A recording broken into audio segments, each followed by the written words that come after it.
ಎಲ್ಲರಿಗೂ ನಮಸ್ತೆ. ಇವತ್ತಿನ ವಿಡಿಯೋ ಬಂದು ತುಂಬಾನೇ ಚೆನ್ನಾಗಿದೆ. ಯಾಕಪ್ಪ ಅಂದ್ರೆ ನಮ್ಮನೆಗೆ ಇಬ್ರು ಮೆಂಬರ್ಸ್ ಬಂದಿದ್ದಾರೆ. ಅವ್ರನ್ನ ಕೂಡ ಈ ವಿಡಿಯೋದಲ್ಲಿ ಪರಿಚಯ ಮಾಡ್ಕೊಡ್ತೀನಿ. ಹಾಗೆ ಒಂದು ಹೆಲ್ದಿ ರೆಸಿಪಿ ಜೊತೆಗೆ ಸ್ವಲ್ಪ ಗಿಡಗಳನ್ನ ಟೆರಸ್ ಮೇಲೆ ಇಟ್ಕೊಂಡಿದ್ದೀನಿ, ಅದನ್ನು ಕೂಡ ನಿಮ್ ಜೊತೆ ಶೇರ್ ಮಾಡ್ಕೊಳ್ತೀನಿ. ಹಾಗೆ ಇವತ್ತು ಮನೆ ಕ್ಲೀನಿಂಗ್ ಕೂಡ ಸ್ವಲ್ಪ ಇದೆ, ಅದನ್ನು ಕೂಡ ನಿಮ್ ಜೊತೆ ಶೇರ್ ಮಾಡ್ಕೊಳ್ತೀನಿ. ಬನ್ನಿ ಈಗ ವಿಡಿಯೋ ನೋಡ್ಕೊಂಡ್ ಬರೋಣ.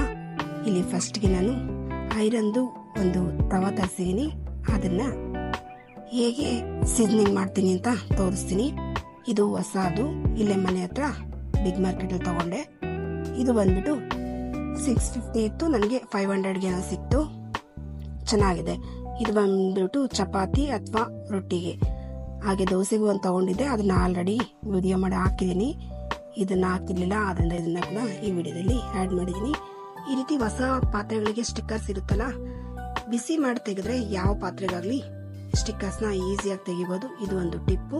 ಹಾಗೆ ಹೆಂಚ್ ಮೇಲೆ ಸ್ವಲ್ಪ ಎಣ್ಣೆ ಹಾಕೊಂಡು ಹೆಂಚಿಗೆಲ್ಲ ಫುಲ್ ಬಳ್ಕೋಬೇಕು. ಇದನ್ನ ಒಂದು 3 ಡೇಸ್ ಕಂಟಿನ್ಯೂಸ್ ಮಾಡಿದ್ರೆ ಹೆಂಚು ಚೆನ್ನಾಗಿ ಎಣ್ಣೆ ಎಲ್ಲ ಹೀರ್ಕೊಂಡು ಇದು ಸೀಸನಿಂಗ್ ಆಗುತ್ತೆ. ಆಮೇಲೆ ಯೂಸ್ ಮಾಡ್ಕೋಬಹುದು. ಬನ್ನಿ ಈಗ ನೆಕ್ಸ್ಟ್ ಟಿಪ್ ನೋಡ್ಕೊಂಡ್ ಬರೋಣ. ನೋಡಿ, ಈ ರೀತಿ ಸ್ವಿಚ್ ಬೋರ್ಡ್ಸ್ ಇರುತ್ತಲ್ಲ, ಆ ಸ್ವಿಚ್ ಬೋರ್ಡ್ ಮೇಲೆ ತುಂಬಾ ಗಲೀಜ್ ಆಗ್ತಾ ಇರುತ್ತೆ. ಅದನ್ನ ಹೇಗ್ ಕ್ಲೀನ್ ಮಾಡ್ಬೇಕಪ್ಪ ಅಂತ ಗೊತ್ತಾಗಲ್ಲ. ಯಾಕೆಂದ್ರೆ ನೀರು ಯೂಸ್ ಮಾಡಕ್ಕಾಗಲ್ಲ, ಸೋಪು ಇದನ್ನೆಲ್ಲ ಯೂಸ್ ಮಾಡೋದು ಸ್ವಲ್ಪ ಕಷ್ಟ. ಆದ್ರೆ ಇಲ್ಲಿ ನಿಮ್ಗೆ ಈಸಿಯಾಗಿ ಕ್ಲೀನ್ ಆಗುವಂತ ಒಂದು ಟಿಪ್ ಹೇಳ್ತೀನಿ. ಪೇಂಟ್ ಮಾಡ್ಬೇಕಾದ್ರೆ ಈ ಟಿನ್ನರ್ ತಗೊಂಡ್ಬರ್ತಾರೆ. ಅಂದ್ರೆ ಇದು ಸಿಕ್ಕಿಲ್ಲ ಅಂದ್ರೆ ಪರವಾಗಿಲ್ಲ, 9 ಪಾಲಿಶ್ ರಿಮೂವರ್ ಇರ್ತಲ್ಲ, ಅದನ್ನು ಕೂಡ ಇದೇ ರೀತಿ ಯೂಸ್ ಆಗುತ್ತೆ. ಅದು ನೀವು ಪೇಂಟ್ ಮಾಡಕ್ ತಂದಿದ್ರಲ್ಲ, ಅದಿತ್ತು. ಅದರಿಂದ ಅದರಲ್ಲಿ ಈ ರೀತಿ ಕ್ಲೀನ್ ಮಾಡ್ತಿದೀನಿ. 1 ಸ್ಪೂನ್ ಅಷ್ಟು ಯೂಸ್ ಮಾಡ್ಕೊಂಡ್ರೆ ಸಾಕು. ಮನೆಯಲ್ಲಿರುವಂತಹ ಸ್ವಿಚ್ ಬೋರ್ಡ್ಗಳೆಲ್ಲಾನು ಕೂಡ ಕ್ಲೀನ್ ಮಾಡ್ಕೋಬಹುದು. ನೋಡಿ ಎಷ್ಟು ಗಲೀಜಾಗಿತ್ತಲ್ಲ, ಎಷ್ಟು ಬೇಗ ಕ್ಲೀನ್ ಆಗುತ್ತೆ. ತುಂಬಾ ಕಷ್ಟ ಪಡೋಂಗಿಲ್ಲ. ಸುಮ್ನೆ ಒಂದು ಬಟ್ಟೆ ಸ್ವಲ್ಪ ಹಾಕೊಂಡು ಒರೆಸಿದ್ರೆ ಸಾಕು, ನೀಟಾಗಿ ಆಗ್ಬಿಡುತ್ತೆ. ಇದು ಕೂಡ ನಿಮ್ಗೆ ಯೂಸ್ ಆಗುತ್ತೆ ಅಂತ ಹೇಳ್ತಾ ಇದೀನಿ. ಯೂಸ್ ಆದ್ರೆ ದಯವಿಟ್ಟು ಚಾನಲ್ ನ ಸಬ್ಸ್ಕ್ರೈಬ್ ಮಾಡ್ಕೊಂಡು ಒಂದು ಕಮೆಂಟ್ ಮಾಡಿ ತಿಳಿಸಿ ನನಗೆ. ನೋಡಿ ಎಲ್ಲಾನು ಕೂಡ ಕ್ಲೀನ್ ಮಾಡಿದ್ದಾಯ್ತು. ಎಷ್ಟು ಚೆನ್ನಾಗಿ ಕಾಣ್ತಿದೆ ಅಂತ. ಆಗ್ಲೇ ಹೇಗಿತ್ತಲ್ವಾ, ಇವಾಗ ನೋಡಿ ಎಷ್ಟು ಚೆನ್ನಾಗಿ ಕಾಣ್ತಿದೆ ಅಂತ. ಯಾಕೆಂದ್ರೆ ಮನೆಯಲ್ಲಿ ಇದೊಂದು ಕಷ್ಟ ಅಂತ ಅನ್ಕೊಂತೀವಿ, ಅದು ಈಸಿಯಾಗಿ ಕ್ಲೀನ್ ಮಾಡ್ಬೋದು. ಅದಕ್ಕೆ ನಿಮ್ ಜೊತೆ ಶೇರ್ ಮಾಡ್ಕೊಂಡಿದೀನಿ. ನೋಡಿ ಈಗ ಎಷ್ಟು ನೀಟಾಗಿ ಆಗಿದೆ ಅಂತ, ಎಷ್ಟು ಈಸಿಯಾಗಿ ಬೇರೆ ಆಯ್ತಲ್ವಾ.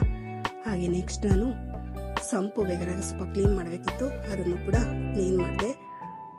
ಅಂದ್ರೆ ಹೊರಗಡೆ ನೀರೆಲ್ಲ ತಗೊಳ್ಳೋದು ಸ್ವಲ್ಪ ಕಷ್ಟ ಆಗುತ್ತಲ್ಲ. ಈ ರೀತಿ ಎಕ್ಸ್ಟ್ರಾ ಮೋಟ್ ಒಂದಿತ್ತು, ಅದರಲ್ಲಿ ಕ್ಲೀನ್ ಮಾಡ್ಕೊಂಡು ನೀರೆಲ್ಲ ಹೊರಗಡೆ ತೆಗೆದು ಮತ್ತೆ ತೊಳೆದು ಎಲ್ಲ ಕ್ಲೀನ್ ಮಾಡಿದಾದ್ಮೇಲೆ ಮತ್ತೆ ನೀರು ಬಿಟ್ಟಿದೀವಿ. ಈ ರೀತಿ ಒಂದು 6 ತಿಂಗಳಿಗೊಂದ್ಸರ್ತಿ ಮಾಡಿದ್ರೆ ಚೆನ್ನಾಗಿರುತ್ತೆ ಸಂಪು. ಅದರಿಂದ ಈ ರೀತಿ ಟ್ರೈ ಮಾಡ್ತಾ ಇರ್ತೀವಿ. ಎಲ್ಲ ಮಾಡೋಷ್ಟೊತ್ತಿಗೆ ಸುಸ್ತಾಯ್ತು. ಸ್ವಲ್ಪ ವಾಟರ್ ಮೆಲನ್ ತಿನ್ನೋಣ ಅಂತ ವಾಟರ್ ಮೆಲನ್ ಕಟ್ ಮಾಡ್ತಿದೀವಿ. ಸ್ವಲ್ಪ ತಣ್ಣಗೆ ಬಿಸಿಲಲ್ಲಿ ವಾಟರ್ ಮೆಲನ್ ತಿಂದ್ರೆ ಚೆನ್ನಾಗಿರುತ್ತೆ ಅಲ್ವಿ. ಬೇಸಿಗೆ ಕಾಲದಲ್ಲಿ ಸಿಗುವಂತ ಫ್ರೂಟ್ಸ್ ಎಲ್ಲಾನು ಕೂಡ ತಿನ್ಬೋದು. ಯಾಕೆಂದ್ರೆ ಕೋಲ್ಡ್ ಏನು ಬರಲ್ಲ. ಆ ಸೀಸನ್ಗೆ ಆ ಫ್ರೂಟ್ಸ್ ಖಂಡಿತವಾಗ್ಲೂ ನಮ್ಗೆ ಸಿಗುತ್ತೆ. ಅದೇ ಸೃಷ್ಟಿಯಲ್ಲಿರುವಂತ ನಿಯಮ. ನೋಡಿ ವಾಟರ್ ಮೆಲನ್ ತಿಂದು ಮತ್ತೆ ಮೇಲೆ ಬಂದೆ. ಇಲ್ಲಿ ಲೂನಾ ಮಲಗಿದಾನೆ. ನಾನು ನಿಮ್ಗೆ ಆಗ್ಲೇ ಹೇಳಿದೆ ಹೊಸ ಮೆಂಬರ್ಸ್ ಬರ್ತಿದ್ದಾರೆ ಅಂತ. ಬಂದಿದ್ದಾರೆ ಆಲ್ರೆಡಿ. ಇದು ವಿಡಿಯೋ ಬಂದು ಆಗ್ಲೇ 15 ಡೇಸ್ ಆಯ್ತು. ಆಗ್ಲೇ ಲೂನಾ ಮರಿಗಳು ಕೂಡ ಕಂಡ್ಬಿಟ್ಟಾಯ್ತು. ನಾನೀಗ ಇದನ್ನ ಅಪ್ಲೋಡ್ ಮಾಡ್ತಿದೀನಿ. ಮಂಚದ ಮೇಲೆ ಆರಾಮಾಗಿ ರೆಸ್ಟ್ ತಗೊಂತ ಇದೆ. ಆಮೇಲೆ 1 ಅವರ್ಗೆ ಹೋಗಿ ನೋಡೋಷ್ಟೊತ್ತಿಗೆ ಮರಿಗಳನ್ನ ಹಾಕಿ ನಮ್ಗೆ ಸರ್ಪ್ರೈಸ್ ಕೊಡ್ತು. ಅದೇ ಮೇಲೆ ಹೋಗಿ ನಾನು ಬಾಕ್ಸ್ ಎಲ್ಲ ಫಸ್ಟ್ ರೆಡಿ ಮಾಡಿ ಇಟ್ಟಿದ್ದೆ ಹೆಂಗನಾಗ್ಲಿ ಅಂತ. ನೋಡಿ ಆ ಬಾಕ್ಸ್ ಅಲ್ಲಿ ಮರಿಗಳನ್ನ ಹಾಕಿದೆ. ನಾನು ಎಷ್ಟು ಮರಿ ಹಾಕ್ತಪ್ಪ ಅಂತ ಭಯ ಬಿದ್ದಿದ್ದೆ, ಆದ್ರೆ 2 ಮರಿ ಹಾಕ್ತು. ನಾನು ನಿಮ್ ಜೊತೆ ಶೇರ್ ಮಾಡ್ಕೊಳ್ದಿರೋ ಕಾರಣ ಮರಿಗಳು ಉಳಿಯುತ್ತೋ ಇಲ್ಲೋ ಗೊತ್ತಿಲ್ಲ. ಯಾಕೆಂದ್ರೆ ಫಸ್ಟ್ ಟೈಮ್ ಹಾಕಿರೋದು, ಆದ್ರಿಂದ ಸ್ವಲ್ಪ ದಿನ ವೇಟ್ ಮಾಡೋಣ ಅಂತ ಸ್ಟಾಪ್ ಮಾಡಿದೆ. ಆದ್ರೆ ಚೆನ್ನಾಗಿದಾವೆ ಮರಿಗಳು. 2 ಮರಿ ಹಾಕಿರೋದ್ರಿಂದ ಒಳ್ಳೆ ಸ್ಟ್ರೆಂತ್ ಕೂಡ ಇದೆ. ನಂಗೆ ಚೆನ್ನಾಗಿದೆ. ಲೂನಾ ಮರಿ 2 ಕೂಡ ತುಂಬಾನೇ ಚೆನ್ನಾಗಿದಾವೆ. ಕಣ್ಣು ಬಿಟ್ಟಿದೆ ಆಲ್ರೆಡಿ. ನೆಕ್ಸ್ಟ್ ಯಾವ್ದಾನ ವಿಡಿಯೋದಲ್ಲಿ ಅದನ್ನು ಕೂಡ ನಿಮ್ ಜೊತೆ ಶೇರ್ ಮಾಡ್ಕೊಳ್ತೀನಿ. ಎಷ್ಟು ಕ್ಯೂಟ್ ಆಗಿದಾವಲ್ವಾ. ನಮ್ಗೆ ಸ್ಟಾರ್ಟಿಂಗ್ ಇದರಲ್ಲಿ ಹೆಣ್ಣು ಗಂಡು ಅಂತ ಏನ್ ಗೊತ್ತಾಗಿರ್ಲಿಲ್ಲ, ಆದ್ರಿಂದ ನಿಮ್ ಜೊತೆ ಶೇರ್ ಮಾಡ್ಕೊಂಡಿಲ್ಲ. ತಿಳ್ಕೊಂಡು ನಿಮ್ ಜೊತೆ ಹೇಳ್ತೀನಿ. ಈಗ ಬನ್ನಿ ರೆಸಿಪಿ ನೋಡ್ಕೊಂಡ್ ಬರೋಣ.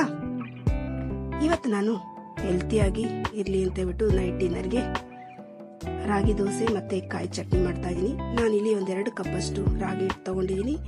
ಜೊತೆಗೆ ರುಚಿಗೆ ತಕ್ಕಷ್ಟು ಉಪ್ಪು ಹಾಕೊಂಡಿದ್ದೀನಿ. ನಾನು ಇದಕ್ಕೆ 1 ದೊಡ್ಡ ಕಪ್ ಅಷ್ಟು ಮೊಸರು ತಗೊಂಡಿದ್ದೀನಿ. ಅಂದ್ರೆ 2 ಕಪ್ಪು ರಾಗಿ ಹಿಟ್ಟು ತಗೊಂಡಿದ್ದೀನಲ್ಲ, ಅದೇ ಕಪ್ಪಲ್ಲಿ 1 ಕಪ್ ಅಷ್ಟು ಮೊಸರು ಸ್ವಲ್ಪ ನೀರು ಮಾಡಿ ಹಾಕೊಂಡಿದ್ದೀನಿ. ಆ ಮೊಸರಲ್ಲೇನೆ ಸ್ವಲ್ಪ ಹೊತ್ತು ಚೆನ್ನಾಗಿ ಕಲಸ್ಕೋಬೇಕು, ಸಾಫ್ಟ್ ಆಗೋವರೆಗೂ ಕಲಸ್ಕೋಬೇಕು. ಅದಾದ್ಮೇಲೆ ನೀರನ್ನ ಹಾಕೊಂಡು ಚೆನ್ನಾಗಿ ಕಲಸ್ಕೊಳ್ಳಿ. ಈ ಕಲಸೋದ್ರ ಮೇಲೆನೆ ದೋಸೆ ಬರೋದು ಇಲ್ಲ ಅಂತ ಗೊತ್ತಾಗೋದು. ಚೆನ್ನಾಗಿ 1 5-10 ನಿಮಿಷ ಚೆನ್ನಾಗಿ ಮಿಕ್ಸ್ ಮಾಡ್ಕೋಬೇಕು. ಸ್ವಲ್ಪನೇ ನಾನೀಗ ಮೊಸರು ಹಾಕೊಂಡು ಕಲ್ಸ್ಕೊಂಡಲ್ಲ, ಅದೇ ರೀತಿ ಮೊಸರೇನು ಹಾಕೊಂಡು ಮಜ್ಜಿಗೆ ಹಾಕೊಂಡ್ರು ಕೂಡ ಸ್ವಲ್ಪನೇ ಹಾಕೊಂಡು ಚೆನ್ನಾಗಿ ನಾದ್ಕೋಬೇಕಿದು. ಗೊತ್ತಾಗುತ್ತೆ, ಇದು ತುಂಬಾ ಸಾಫ್ಟ್ ಆಗಾದ್ರೆ ಅವಾಗ ದೋಸೆ ಚೆನ್ನಾಗಿ ಬರುತ್ತೆ ಅಂತ ಗೊತ್ತಾಗುತ್ತೆ. ನೋಡಿ, ಇಷ್ಟು ನೀಟಾಗಿ ಆಗ್ಬೇಕು. ಅದಾದ್ಮೇಲೆ ನೀರು ನಿಮ್ಗೆ ಎಷ್ಟು ಬೇಕೋ ಅಷ್ಟು ನೋಡ್ಕೊಂಡು ಮಿಕ್ಸ್ ಮಾಡ್ಕೋಬೇಕು. ಈ ರೀತಿ ಮಿಕ್ಸ್ ಮಾಡ್ಕೊಂಡು 1 5 ನಿಮಿಷ ಸೈಡ್ಗೆ ಇಟ್ಕೊಳ್ಳೋಣ. ಹಾಗೆ ತುಂಬಾ ಗಟ್ಟಿಯಾಗೂ ಅಲ್ಲ, ತುಂಬಾ ತೆಳುವಾಗೂ ಅಲ್ಲ, ಗೊತ್ತಾಗುತ್ತೆ ನಿಮ್ಗೆ. ಸ್ವಲ್ಪ ಗಟ್ಟಿ ಇದ್ರೆ ಸ್ವಲ್ಪ ನೀರು ಹಾಕೊಳ್ಳಿ, ಸ್ವಲ್ಪ ಏನಾದ್ರೂ ತೆಳುವಿದ್ರೆ ಸ್ವಲ್ಪ ಹಿಟ್ಟು ಹಾಕೋಬೇಕಾಗುತ್ತೆ. ಹಿಟ್ಟು ಹಾಕೊಂಡು 1 5 ನಿಮಿಷ ನೆನೆಯಕ್ಕೆ ಬಿಡಬೇಕು. ನನಗೆ ಇಷ್ಟು ಸಾಕು ಕರೆಕ್ಟ್ ಆಗಿದೆ. ಈಗ ನಾನು ಚಟ್ನಿ ರೆಡಿ ಮಾಡ್ಕೊಳ್ತೀನಿ. ಇದು ಕಾಂಬಿನೇಷನ್ ಆಗಿ ಕಡಲೆಕಾಯಿ ಚಟ್ನಿ ಜೊತೆಗೆ ಕಾಯಿ ಚಟ್ನಿ ಎರಡೂ ಕೂಡ ತುಂಬಾನೇ ಚೆನ್ನಾಗಿರುತ್ತೆ. ಒಂದ್ಸರ್ತಿ ಈ ರೀತಿ ಟ್ರೈ ಮಾಡಿ. ನಾನು ಫ್ರೆಶ್ ಆಗಿ ಈಗ 1 ಕಾಯಿ ತುರ್ಕೊಂಡೆ, ಅದಕ್ಕೇನೆ ಸ್ವಲ್ಪ ಕೊತ್ತಂಬರಿ ಸೊಪ್ಪು ಮತ್ತೆ 1 ಎಸಳಷ್ಟು ಕರಿಬೇವು, ಪುದೀನ, ಹಾಗೆ 1 ಅರ್ಧದಷ್ಟು ಬೆಳ್ಳುಳ್ಳಿ, 1 ಚಿಕ್ಕ ನಲ್ಲಿಕಾಯಿ ಗಾತ್ರದಷ್ಟು ಹುಣಸೆ ಹಣ್ಣು, ಜೊತೆಗೆ ಹಸಿಮೆಣಸಿನಕಾಯಿ, ಕರಿಬೇವನ್ನ ಹುರಿದ್ಬಿಟ್ಟು ಹಾಕೊಳ್ಳಿ. ಈ ರೀತಿ ಹುರಿದು ಹಾಕೊಳ್ಳೋದ್ರಿಂದ ಚಟ್ನಿ ಚೆನ್ನಾಗಿರುತ್ತೆ ಟೇಸ್ಟ್. ಆದ್ರಿಂದ ಈ ರೀತಿ ಟ್ರೈ ಮಾಡಿ. ಈಗ ಇದನ್ನೆಲ್ಲ ಮಿಕ್ಸಿ ಜಾರ್ಗೆ ಹಾಕೊಳ್ಳೋಣ. ಹಾಗೆ ಚಟ್ನಿಗೆ ಎಷ್ಟು ಬೇಕೋ ಅಷ್ಟು ಉಪ್ಪನ್ನು ಕೂಡ ಇವಾಗ ಹಾಕೊಂಡಿದ್ದೀನಿ ನಾನು. ನೋಡಿ, ಮಿಕ್ಸಿ ಮಾಡ್ಕೊಂಡು ಬಂದ್ಮೇಲೆ 1 ಬೌಲ್ ತಗೊಂಡು ಇದಕ್ಕೆ ಇವಾಗ ಒಗ್ಗರಣೆಯನ್ನು ಮಾಡ್ಕೊಳ್ತೀನಿ.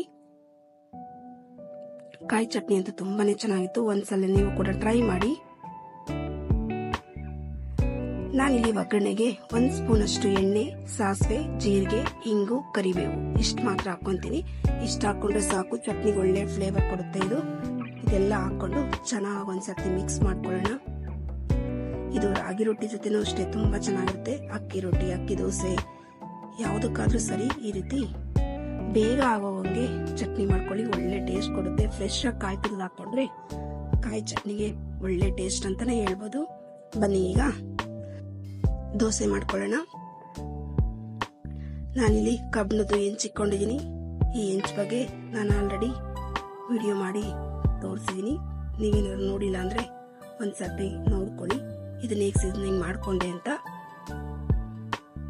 ನಾನಿಲ್ಲಿ ಹೆಂಚ್ ಮೇಲೆ ಸ್ವಲ್ಪ ಎಣ್ಣೆ ಹಾಕ್ಬಿಟ್ಟು ದೋಸೆ ಹಾಕ್ಬಿಟ್ಟು ಇದನ್ನ ಲಿಡ್ ಕ್ಲೋಸ್ ಮಾಡಬೇಕು.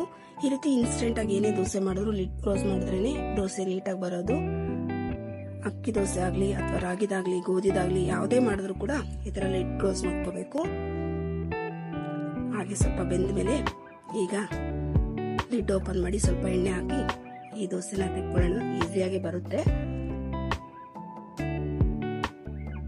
ನೋಡಿ ಎಷ್ಟು ಚೆನ್ನಾಗಿ ದೋಸೆ ರೆಡಿ ಆಯ್ತು. ನಿಮ್ಗೆ ಇನ್ನೂ ತೆಳುಬೇಕು ಅಂದ್ರೆ ಸ್ವಲ್ಪ ನೀರು ಮಾಡ್ಕೊಂಡ್ರೆ ದೋಸೆ ಇನ್ನೂ ತೆಳುವಾಗಿ ಬರುತ್ತೆ. ಹಾಗೆ ನಾನು ಇನ್ನೊಂದನ್ನು ಕೂಡ ಹಾಕಿ ತೋರಿಸ್ತೀನಿ. ಇವತ್ತು ನಮ್ಮ ಡಿನ್ನರ್ಗೆ ಕಾಯಿ ಚಟ್ನಿ ಜೊತೆಗೆ ರಾಗಿ ದೋಸೆ ತುಂಬಾನೇ ಹೆಲ್ದಿಯಾಗಿ ಈ ರೆಸಿಪಿನ ಮಾಡ್ಕೊಂಡೆ. ಹಾಗೆ ಬನ್ನಿ ಚಿಕ್ಕದಾಗಿ ಗಾರ್ಡನಿಂಗ್ ನೋಡ್ಕೊಂಬರೋಣ. ನಾನಿಲ್ಲಿ ಮೀಶೋದಲ್ಲಿ ಸ್ವಲ್ಪ ಗಾರ್ಡನಿಂಗ್ಗೆ ಪಾಟ್ಸ್ ತರ ಕವರ್ ಬರುತ್ತಲ್ಲ ಅದನ್ನ ತರಿಸಿದ್ದೆ. ಅದರಲ್ಲೇನೆ ಅವರು ಕೂಡ ಸ್ವಲ್ಪ ಸೀಡ್ಸ್ ಕಳಿಸಿದ್ರು. ನಾನು ಅದನ್ನು ಕೂಡ ಇವತ್ತು ಹಾಕೋಣ ಅಂತ ಡಿಸೈಡ್ ಆಗಿದ್ದೀನಿ. ತಂದ ಆಲ್ರೆಡಿ 1 ವಾರ ಆಗಿತ್ತು. ಇವತ್ತು ಅದಕ್ಕೆ ಮುಹೂರ್ತ ಕೂಡ ಬಂತು ಅಂತ ಅನ್ಸುತ್ತೆ. ಮಣ್ಣು ಹಾಗೆ ಸ್ವಲ್ಪ ಗೊಬ್ಬರ ಎಲ್ಲಾನು ತಂದು ಇಲ್ಲಿ ಹಾಕ್ತಾ ಇದ್ದೀನಿ. ಇದನ್ನೆಲ್ಲ ಕೂಡ ಮೇಲ್ಗಡೆ ಇಟ್ಕೊಂಡೆ. ಕೆಳಗಡೆನೆ ಎಲ್ಲ ಪಾಟ್ಗೆ ಎಲ್ಲ ಮಿಕ್ಸ್ ಮಾಡ್ಕೊಂಡು ಮಣ್ಣನ್ನೆಲ್ಲ ಇಲ್ಲಿ ತಂದು ಇಟ್ಕೊಳ್ತೀವಿ. ಪಾಟ್ ಮಿಕ್ಸಿಂಗ್ ಎಲ್ಲ ಮೇಲ್ಗಡೆ ಮಾಡ್ಕೊಂಡ್ರೆ ಟೆರೆಸ್ ಎಲ್ಲ ಫುಲ್ ಗಲೀಜಾಗ್ಬಿಡುತ್ತೆ. ಆದ್ರಿಂದ ಈ ರೀತಿ ಎಲ್ಲ ಕೆಳಗಡೆನೆ ಮಾಡ್ಕೊಂಡು ಮೇಲ್ಗಡೆ ತಗೊಂಡ್ಬಂದಿದ್ದೀನಿ. ಮೇಲ್ಗಡೆ ತಗೊಬಂದಾದ್ಮೇಲೆ ಈ ಸೀಡ್ಸ್ ಹಾಕೋಣ ಅಂದ್ರೆ ಅದಿತಿ ಬಂದ್ಬಿಟ್ಲು. ಅದಿತಿ ಅಂತೂ ಎಲ್ಲಾ ಕೆಲ್ಸಕ್ಕೂ ಬರ್ತಾಳೆ. ಅದಿತಿ ಬಂದ್ಮೇಲೆ ನೇಸರನ್ನು ಕೂಡ ಬರಲೇಬೇಕು. ಅದಿತಿ ಏನ್ ಮಾಡಿದ್ರು ನೇಸರ ಕಂಪಲ್ಸರಿ ಮಾಡ್ಲೇಬೇಕು. ಹಾಗೆ ಇನ್ನು ಅದಿತಿ ನೇಸರನ್ನು ಹಾಕ್ತಿದ್ರಲ್ಲ, ಹಾಗಾಗಿ ಪಾವನಿ ಹತ್ರನು ಕೂಡ ಒಂದು ಪಾಟ್ಗೆ ಹಾಕಿಸ್ದೆ.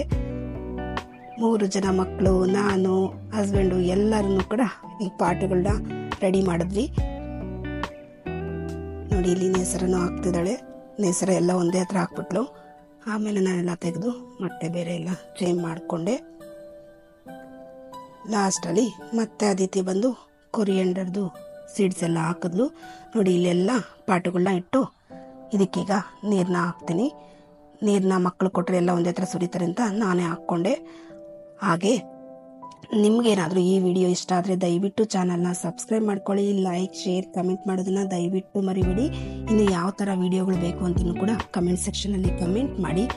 ಹಾಗೆ ನನಗೆ ಗಾರ್ಡನಿಂಗ್ ಮಾಡೋದು ಅಂದರೆ ಕೂಡ ತುಂಬಾ ಇಷ್ಟ.